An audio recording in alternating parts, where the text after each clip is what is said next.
Selamat Natal teman-teman. Selamat merayakan penolakan-penolakan kecil di hidupmu. Halo sahabat Precious, aku Gio dari Karawang. Hari ini kita mau sama-sama dengerin Precious Selasa 24 Desember 2024 bersama Romo Albertus Joni SCJ dari Palembang. Selamat mendengarkan ya. Sahabat Fresh Juice, sesaat lagi kita akan mendengarkan Fresh Juice Selasa 24 Desember 2024 bersama Romo Albertus Joni SCJ dari Palembang. Selamat mendengarkan.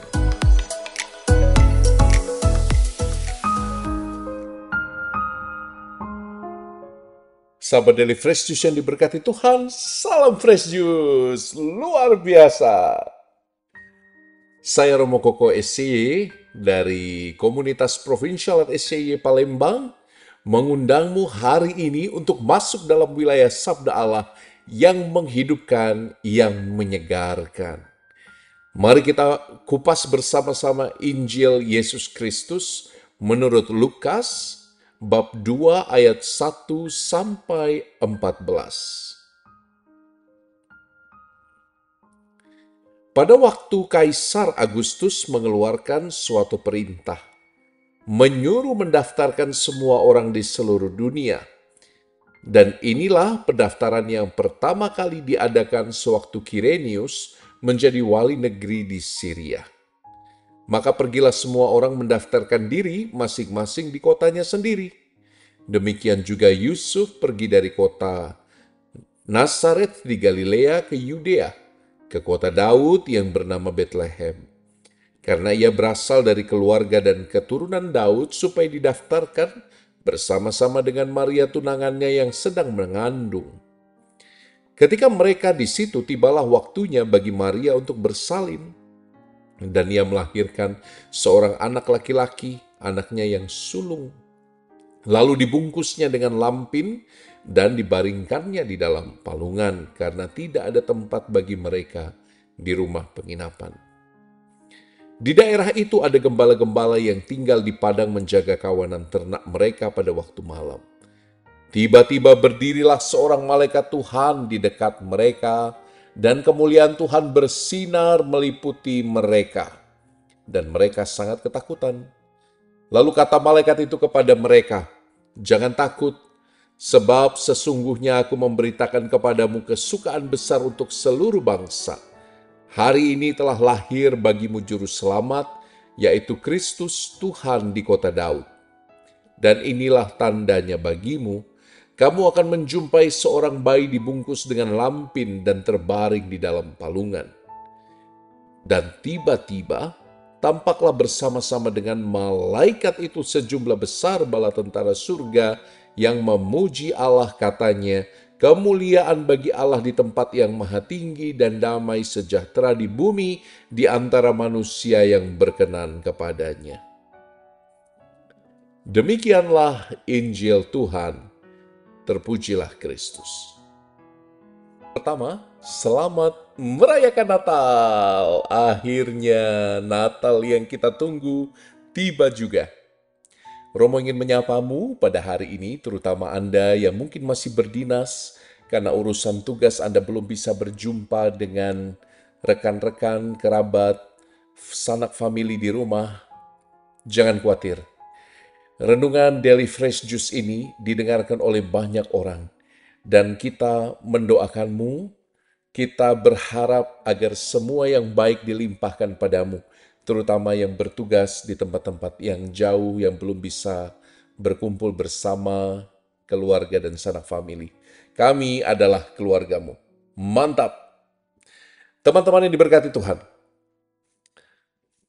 tiap kali Natal, Romo itu selalu bersyukur karena diingatkan bahwa Natal itu bukan pesta-pestanya yang penting, bukan makan-makannya yang penting, bukan hanya kemeriahan fisiknya yang penting, Ada wilayah mendalam yang selalu diingatkan dalam setiap perayaan Natal, yaitu wilayah ilahi, wilayah rohani, wilayah palungan di hati kita.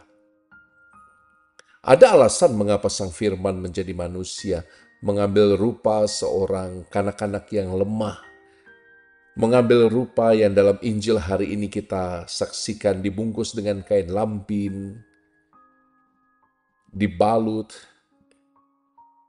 disemayamkan di atas palungan. Semua mau menunjukkan pada kita arti kesederhanaan. Kalau kita bicara tentang kesederhanaan, kadang-kadang kita pikirannya langsung tentang berhemat, tentang menggunakan seperlunya. Tapi dalam Injil hari ini, kesederhanaan bukan pertama-tama fakta bahwa Tuhan lahir di palungan, tapi kesederhanaan itu adalah cara merespons penolakan. Yuk kita bedah Injil hari ini dengan lebih mendalam. Kalau engkau melihat Tuhan Yesus yang terbaring di atas palungan dengan Bunda Maria, dengan Santo Yosef yang sebagai musafir dalam perjalanan dari Nazaret ke Bethlehem, engkau akan melihat bahwa keluarga kudus sudah mengalami yang namanya penolakan manusia sejak awal. Sebagaimana Allah dan rancangannya ditolak oleh Adam dan Hawa,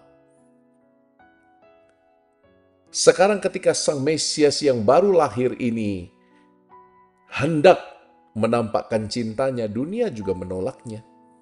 Tidak ada tempat untuk menginap. Engkau juga bisa melihat bagaimana kemudian nanti narasi Natal akan dilanjutkan dengan pengungsian ke Mesir karena Raja Herodes yang amsyong itu mengancam akan membunuh bayi Yesus. Lihatlah bahwa kisah Natal itu kisah yang tragis. Gile bener. Karena apa? Karena syarat dengan penolakan demi penolakan demi penolakan. Dan ini mengingatkan Romo akan kata-kata dari Santa Teresa dari Calcutta, atau yang dikenal lebih sebagai Mother Teresa. Apa yang dikatakan oleh Mother Teresa? Penyakit terbesar di zaman ini bukanlah HIV/AIDS, bukanlah kanker yang tidak tersembuhkan. Penyakit terbesar di zaman ini yang menjadi epidemi global adalah orang menolak kasih, orang menolak cinta, orang menolak mengasihi, dan lebih lagi orang menolak dikasihi. Kecurigaan-kecurigaan sementara, prasangka-prasangka buruk menyebabkan kita takut menerima cinta dari orang lain belakangan ini.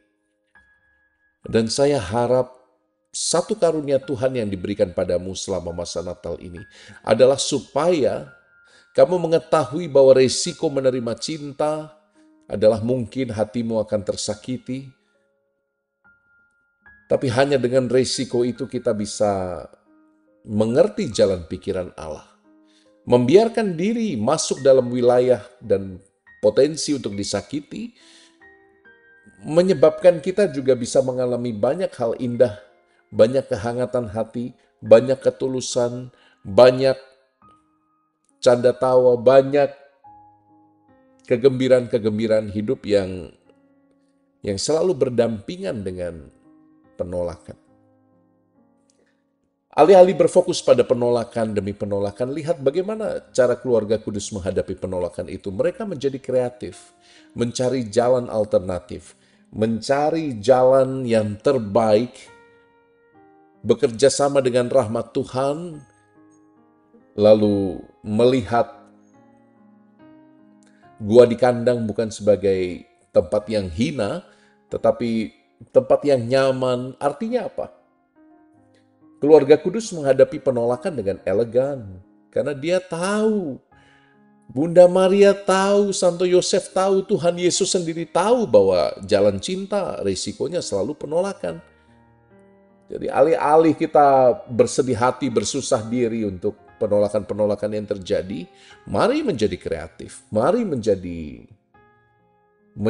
terbuka pikirannya untuk jalan-jalan alternatif yang tetap bisa merayakan kebahagiaan dalam keterbatasan hidup. Dan inilah etos Natal. Inilah jiwa dari Natal. Dalam perayaan Natal kita merayakan cinta yang tidak takut akan penolakan. Dalam perayaan Natal kita lihat bagaimana perjumpaan pribadi dengan pribadi meneguhkan orang melewati salib-salib hidup mereka, melewati kesusahan-kesusahan hidup mereka dengan begitu kreatif. Saya harap itu juga terjadi padamu.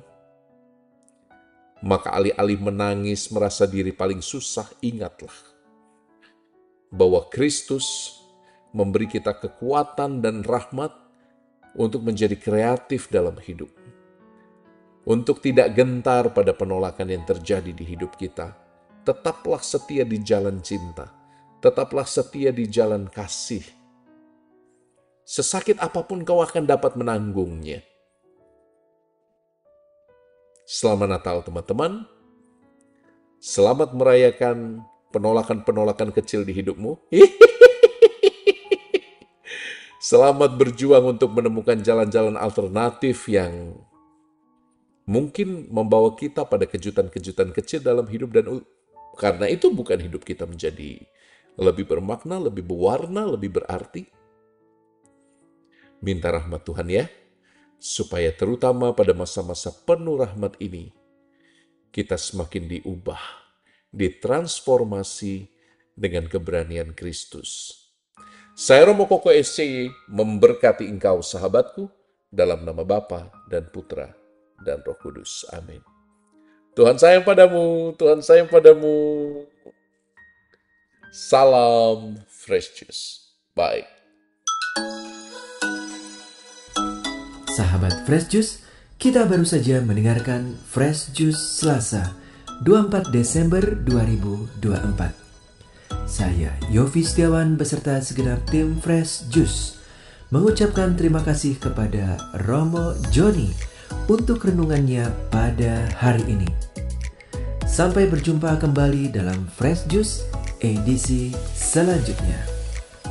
Selamat Hari Raya Natal dan salam Fresh Juice.